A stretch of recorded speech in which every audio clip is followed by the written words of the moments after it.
नमस्कार, आज तक रात 9 बजे में आपका स्वागत है। मैं हूं निशांत चतुर्वेदी। राजधानी दिल्ली आज एक बार फिर कलंकित हुई। शुक्रवार की रात दिल्ली के इंद्रलोक इलाके में 25 साल की एक कामकाजी महिला से बलात्कार की वारदात होती है। करीब 2 साल पहले इसी दिसंबर की कड़कड़ाती ठंड में दिल्ली की सड़कों पर चलती बस में एक लड़की के साथ बलात्कार हुआ था। दिल दहला देने वाली वारदात ने पूरे देश को झकझोर दिया था। नारे लगे, धरना हुआ, प्रदर्शन हुए, संसद में बड़े बड़े भाषण हुए, कानून भी बने, लेकिन कुछ नहीं हुआ। एक बार फिर दिल्ली का दामन दागदार हुआ।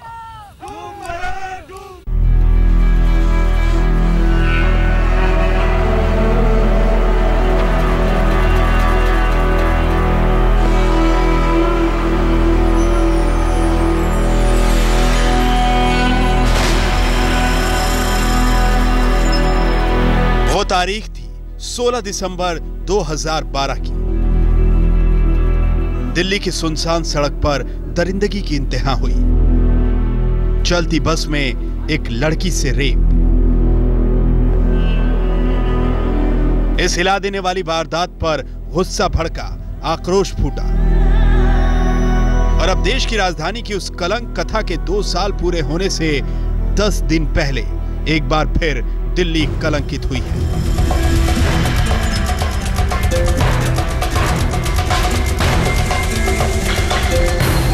ये वही कार है जिसमें शुक्रवार की रात एक फाइनेंस कंपनी में काम करने वाली 25 साल की युवती से रेप हुआ। रेप करने वाला कोई और नहीं बल्कि इस कैब का ड्राइवर था। रात 10 बजे, जगह वसंत विहार। यही वो वक्त था जब महिला ने ऐप के जरिए अमेरिकी कंपनी उबर से रेडियो टैक्सी मंगाई। युवती को भरोसा था कि रेडियो टैक्सी में वो पूरी तरह सुरक्षित रहेगी, लेकिन उसका यह भरोसा गलत साबित हुआ। रात 10:48, जगह इंद्रलोक। करीब 45 मिनट बाद वो दिल्ली के इंद्रलोक की तरफ रवाना हुई। रास्ते में युवती को नींद आ गई और जब उसकी आंखें खुली तो कैब एक सुनसान इलाके में खड़ी थी। युवती का आरोप है कि ड्राइवर ने कैब के दरवाजे लॉक कर दिए और फिर उसके साथ रेप किया। यहाँ पर जब पहुंचे, इन्वेस्टिगेशन जब आगे हुई तो पता चला कि जखीरा के इलाके में जब ड्राइवर पहुंचा तो वहां पर उसने देखा कि जो विक्टिम लड़की है वो पीछे की सीट पर सो रही है, जिसके बाद उसने फौरन ही जो अपने जो कंपनी से जो मैसेज के थ्रू कांटेक्ट करते हैं उसमें कॉल क्लोज दिखा दिया। उसने ये शो कर दिया कि जो पैसेंजर उसके साथ थी उसे उसने उसके घर उतार दिया है, जबकि उसने ऐसा किया नहीं था। उसने देखा कि लड़की सो रही है। उसके बाद वो आसपास के ही किसी सुनसान इलाके में वो लड़की को लेकर के गया, जहां पे उसे सेक्सुअली असॉल्ट किया ड्राइवर ने। आरोपी ड्राइवर ने वारदात को अंजाम देने के बाद मोबाइल ऑफ कर लिया, युवती के मोबाइल ऐप डिलीट कर दिए और पीड़िता को सुनसान इलाके में छोड़कर फरार हो गया। जाते जाते ये धमकी भी दे गया कि अगर पुलिस से शिकायत की तो उसकी खैर नहीं। वो तो युवती की दिलेरी और समझदारी थी कि उसने मोबाइल फोन से टैक्सी के नंबर प्लेट की तस्वीर ले ली। पुलिस को सारा वाकया बताया और पुलिस आरोपी की तलाश में जुट गई। अनुज मिश्रा और तंसीम हैदर के साथ हिमांशु मिश्रा, दिल्ली आज तक।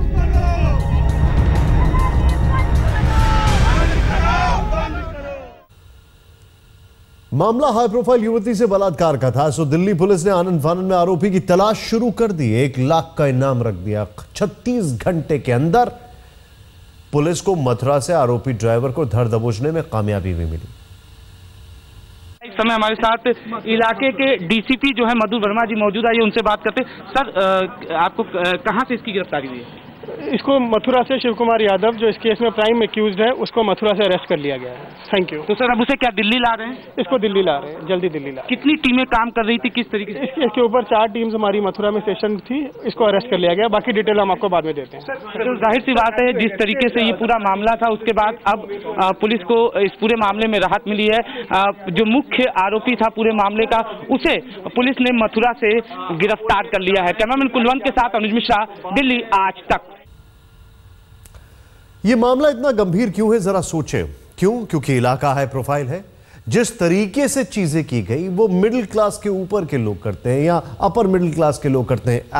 ऐप पर गए, उसके बाद टैक्सी बुक की, यानी इंसान कहीं पे भी कोई भी जरा सा भी महफूज नहीं है। जरा सोचे, पीड़ित युवती ने रेडियो टैक्सी बुक की, ये सोचकर वो सुरक्षित घर पहुंच जाएगी, लेकिन कैब के ड्राइवर का ना तो कोई वेरिफिकेशन हुआ और ना ही कैब में जीपीएस लगा था। क्यों? जाहिर है सवाल सीधे सीधे सुरक्षा एजेंसी से जुड़ा।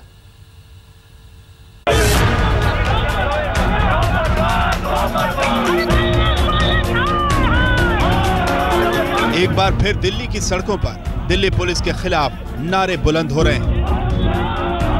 एक बार फिर यह सवाल सुलग रहा है कि आखिर कब तक राजधानी में सरेराह बहु बेटियों की इज्जत के साथ खिलवाड़ होता रहेगा। शुक्रवार रात दिल्ली में एक कैब में हुए रेप के खिलाफ आज पीएचयू के सामने प्रदर्शन चल रहा है। आईसा और जेएनयू के जो छात्र हैं वो यहाँ पर प्रदर्शन के लिए पहुंचे हैं। जैसे जैसे रेप कांड की परतें खुल रही हैं, टैक्सी कंपनी उबर और पुलिस सवालों के घेरे में फंसती जा रही है। सवाल नंबर 1, टैक्सी में जीपीएस क्यों नहीं था? सवाल नंबर 2, ड्राइवर का वेरिफिकेशन क्यों नहीं हुआ था? सवाल नंबर 3, पुलिस के पास कंपनी का पता तक क्यों नहीं? वैसे देखा जाए तो सवाल कानून व्यवस्था का भी है। देखिए, समाज में महिलाओं की रक्षा के लिए पूरे समाज को एकजुट होना पड़ेगा। ये कुछ भी बदला नहीं है। सबसे पहले है कि उस आंदोलन के 16 दिसंबर के आंदोलन की एक रिजल्ट ये भी है कि हमारी क्रिमिनल लॉ जो अमेंडमेंट वो पास हो गए। एक स्ट्रॉन्ग एक्ट अभी हमारे हाथ में है। अब जरा एक सुझाव पर भी गौर कीजिए। अब ये वक्त आ गया है कि हमारी जो बहुत कम महिला ड्राइवर हैं उनको हमें ज़्यादा लाना पड़ेगा, महिला ड्राइवरों को ज़्यादा से ज़्यादा लाना पड़ेगा, ताकि ये जो पुरुष इस तरह की हरकतें करते हैं वो बंद हो सके। हमारी महिला ड्राइवरें होंगी तो महिलाएं ज़्यादा सुरक्षित। क्या ऐसे उपायों से दिल्ली सुरक्षित हो पाएगी? क्या सिर्फ कानून सख्त होने से बहु बेटियां महफूज हो पाएंगी? ये भी कम बड़ा सवाल नहीं है। रजत सिंह, अनुज मिश्रा और तंसीम हैदर के साथ हिमांशु मिश्रा, दिल्ली आज तक। जिस एजेंसी से कैब मंगाई गई थी उसको नोटिस दे दिया गया है। सवाल है कि उसके ऊपर कार्रवाई कितनी जल्दी होती है और बाकी एजेंसी जो है उनको लेकर क्या कार्रवाई होती है। जिस रफ्तार से दिल्ली में रेप के मामले बढ़ रहे हैं उससे साफ हो रहा है कि राजधानी में कानून व्यवस्था की सूरत खराब हो ही रही है। जरा गौर कीजिए, दिल्ली में 2012 में रेप के 706 मामले दर्ज हुए। 2013 में यह आंकड़ा बढ़कर 1636। यह आंकड़ा संसद में गृह राज्य मंत्री किरण रिजिजू ने दिया है। जाहिर है अपराधी बेलगाम हो रहे हैं और जनता बेबस नजर आ रही है।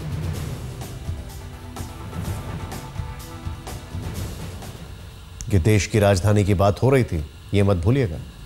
खैर, अब बात योजना आयोग पर चल रही सियासत की। प्रधानमंत्री नरेंद्र मोदी योजना आयोग में आमूल बदलाव करने की ठान चुके हैं। इस सिलसिले में उन्होंने संवाद का सिलसिला शुरू किया।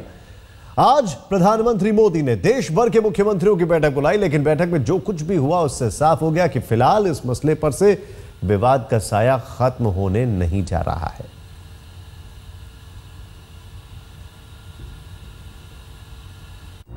दिल्ली की गुनगुनी सर्दी में 7 रेसकोर्स रोड पर गजब की सरगर्मी थी।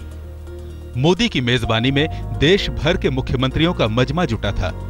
मकसद था योजना आयोग के नए स्वरूप पर मंथन का, लेकिन इस बैठक में विमर्श कम, राजनीति ज्यादा हुई।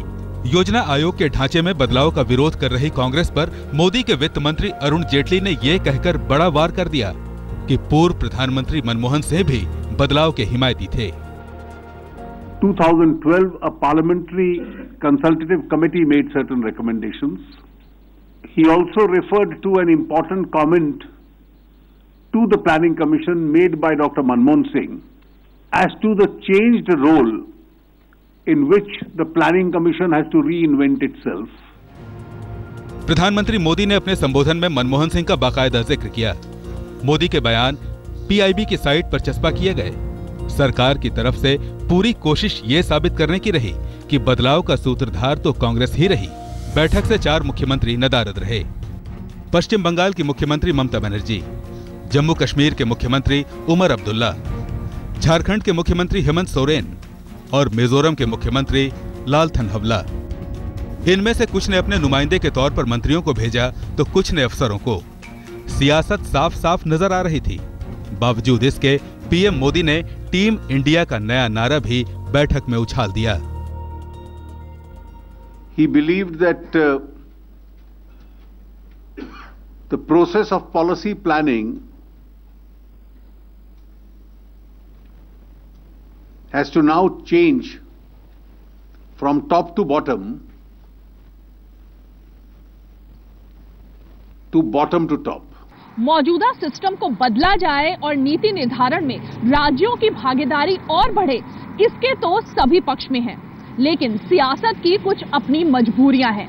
नरेंद्र मोदी पुरानी सभी योजनाओं को बदलकर अपनी छाप छोड़ना चाहते हैं, तो कांग्रेस की मजबूरी ये है कि कैसे वो नेहरू के समय से चली आ रही योजनाओं में बदलाव के लिए तुरंत तैयार हो जाए। अब सियासत जो भी हो, इसी राजनीति के बीच बदलाव की शुरुआत तो हो ही गई है। तो मोदी सरकार ने योजना आयोग की चाल, चरित्र और चेहरा बदलने की ठान ली है। नई शक्ल क्या होगी, इस पर सस्पेंस है। फिलहाल 3 टीमों के गठन का फैसला हुआ है। पहली टीम में पीएम और सीएम, दूसरी टीम में केंद्रीय मंत्री, तीसरी टीम में राज्य और केंद्र के अफसर होंगे। मोदी सरकार की दलील है कि योजना आयोग सुस्त और सफेद हाथी बन चुका है, जबकि कांग्रेस इसे नेहरू की कल्पनाशीलता से जोड़कर देखती रही है। दिल्ली से रीमा पाराशर के साथ आज तक ब्यूरो। बैठक से बाहर आकर गैर भाजपाई मुख्यमंत्रियों ने जो कुछ भी कहा, उससे साफ हो गया है कि अंदर किस कदर सियासत चली और सरकार के इस कदम का विपक्ष कितना विरोध कर रहा है। जो भारत के जिस तरीके का बहुत ही इंट्रिकेट सोशल सिस्टम है, उसमें प्लानिंग कमीशन जैसी बॉडी की बहुत आवश्यकता है। और हमने कहा कि आप यदि आज की चुनौतियों के हिसाब से कुछ इम्प्रूवमेंट करना चाहते हैं, कुछ उसमें ऐसा चेंज लाना चाहते हैं, तो वो ठीक है, वो आपका अधिकार है, उसका स्वागत है। हमने विरोध किया है कि प्लानिंग कमीशन को अबॉलिश नहीं करना चाहिए, प्लानिंग कमीशन को और मजबूत करना चाहिए, उसमें कहीं कोई कमी है तो सुधार करके आगे बढ़ाना चाहिए। क्योंकि प्लानिंग कमीशन जब से बनी, हिंदुस्तान को आज एक अच्छा स्थिति में ला दिया है। ऐसा लगता है विपक्ष में एक एग्रीमेंट है कि जो भी प्रधानमंत्री मोदी कहेंगे उससे डिसएग्री करेंगे। वाह। खैर, अब बात समझी की, सियासत की। आरजेडी सुप्रीमो लालू प्रसाद यादव और समाजवादी पार्टी के अध्यक्ष मुलायम सिंह यादव रिश्तों की डोर में बंध गए हैं। लालू की बिटिया मुलायम के पोते के साथ 7 फेरे लेंगी, लेकिन इस 7 फेरे के पीछे असली सियासत मोदी को मात देना है। यह सियासत का एक नया अंदाज है जिसके सूत्रधार लालू और मुलायम हैं। लखनऊ में लालू और मुलायम के बीच रिश्तों की नई जुगलबंदी हो रही है। पटना से बेटी राजलक्ष्मी की शादी का शगुन लेकर मुलायम के घर लालू पहुंचे। नेताजी के पोते और मैनपुरी से सांसद तेज प्रताप को गले लगाकर आशीर्वाद दिया और इशारों ही इशारों में शादी के पीछे की सियासत भी बता दी। हम इकट्ठे हम लोग होने जा रहे हैं सांप्रदायिक ताकतों को दरकिनारा करने के लिए। हमारे बिखराव का लाभ इन लोगों ने उठाया और देश बहुत गलत हाथों में चला गया। ये वही लालू हैं जो 1997 में नेताजी के प्रधानमंत्री बनने की राह में चट्टान बनकर खड़े हो गए थे। तब मुलायम का पीएम बनना तकरीबन पक्का हो चुका था, लेकिन लालू ने ऐसी लंगड़ी मारी कि मुलायम का मंसूबा चारों खाने चित हो गया। अब दोनों के सामने नरेंद्र मोदी बड़ी चुनौती बनकर खड़े हैं, इसलिए पुराने जख्म हरे नहीं भरे भरे नजर आ रहे हैं। मुलायम के सामने लालू को पुराने दोस्त बताने की मजबूरी है। तो एक कार्यक्रम है हमारा, वो तो अखबारों में आए जाने तो अखबार छापते। अब ये भी काम छपेगा, शादी विवाह की है, बातचीत चलेगी तो उसको भी सारा मतलब ये शादी के बारे में देखा कितना अखबार छप रहा है। अंग्रेजी में भी, हिंदी में भी, उर्दू में भी, सभी अखबारों में आजकल मुलायम सिंह लालू जी के बीच के रिश्तों के कम से नहीं रहेगा। हम लोग 20 एक पार्टी में रहे। अब तो दो परिवारों का ये मिलन मोदी के खिलाफ नई मोर्चाबंदी की शक्ल में नजर आएगा। लालू और मुलायम में कोई सीधी राजनीतिक प्रतिद्वंदिता नहीं है। लखनऊ और पटना की सियासत में लंबा फासला है, लेकिन सवाल यही है कि क्या ये रिश्ता मोदी को मुश्किल में डाल पाएगा।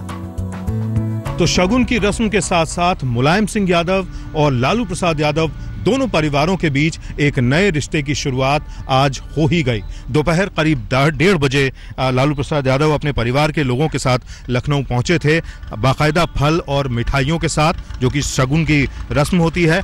और इसके बाद करीब 4 बजे तक शगुन देने का पूरा कार्यक्रम चला, जिसमें परिवार के सभी खास लोग शामिल हुए। लालू प्रसाद यादव के परिवार की ओर से उनके अलावा उनके बेटे तेजस्वी, कम से कम उनके 4 दामाद और परिवार के दूसरे खास लोग शामिल थे। आमिर हक, लखनऊ, आज तक। कुछ दिन पहले अखिलेश ने बुद्धि दांव की बात की थी नेताजी से, ये तो शादी दांव लग गया। खैर, अपनी बेटी की शादी की खुशी में लालू यादव के चेहरे पर साफ खुशियां दिख रही थी, लेकिन इस खुशी की असली वजह कुछ और ही थी। जरा देखिए लालू बिटिया की शादी की कैसी प्लानिंग कर रहे हैं।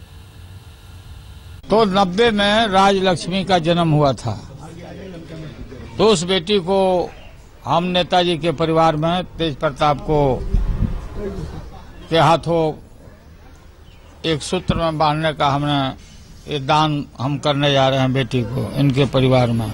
हम लोग की इच्छा है कि हम लोग तिलक चढ़ाने सफाई में ही आवेंगे। सफाई उसमें बिहार के यहाँ के लोग सब जुटेंगे और शादी का कार्यक्रम भी माननीय मुलायम सिंह यादव जी जो वेन्यू निर्धारित करेंगे, तो हम लोग जल्दी करके तो पॉलिटिकल काम और दूसरा रिश्तेदारी का काम, ये मजबूती से इसका बहुत अच्छा मैसेज गया है। निशाने पर दिल्ली है, शुरुआत दिल्ली से ही होगी। खैर, लालू की बेटी मुलायम के खानदान की बहू बनेगी। इस शादी के असली सूत्रधार तो अखिलेश यादव ही थे। अखिलेश की पत्नी और सांसद डिंपल यादव को भी इस सियासी शादी का बेसब्री से इंतजार। बहुत खुशी है कि Rajalakshmi ji she is going to become the member of our family, so we very happy. मुझे बहुत खुशी है कि जो दो लोग आपस में एक दूसरे को पसंद करते हैं, उनकी शादी हो रही है और खुशी की बात है बहुत ज़्यादा।